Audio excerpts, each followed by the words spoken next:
प्रत्येक विभागाच्या मंत्र्याला बजेट मांडल्यानंतर त्या बजेटमध्ये त्यांच्या विभागाने काय मागणी केली आहे ही मागणी घेऊन विधानसभेपुढे जावं लागतं आणि प्रत्येक विभागाची मागणी ही जस्टिफाय करावी लागते, त्याच्यावर चर्चा होते।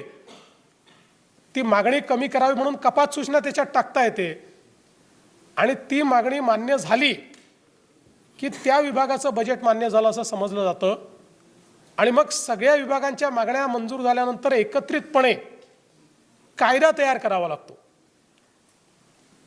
त्या कायद्याला आपण ॲप्रोप्रिएशनचं बिल म्हणतो किंवा रिॲप्रोप्रिएशनचं बिल म्हणतो। हा कायदा म्हणजे तिजोरीची चावी आहे। हा कायदा जर पास झाला नाही, एक खडकू देखील, एक रुपया देखील सरकार खर्च करू शकत नाही। त्यामुळे राज्यात खर्च होणारा एक एक रुपया हा विधानमंडळाच्या मान्यतेने खर्च होतो। त्या एक एक रुपयावर स्क्रुटिनी होते आणि एवढंच नाही तर खर्च झाल्यानंतरही विधानमंडळाच्या कमिट्या आहेत।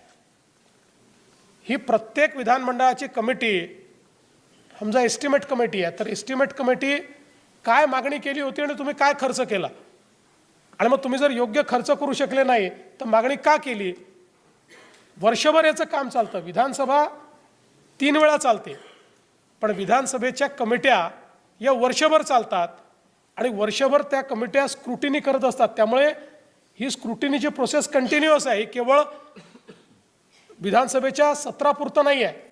आणि या सगळ्या समित्यांना त्या ठिकाणी विधानमंडळाचे अधिकार मिळालेले आहेत आणि म्हणून या सगळ्या ज्या कमिट्या असतील आणि मग झालेल्या खर्चाचं CAGचं ऑडिट होतं।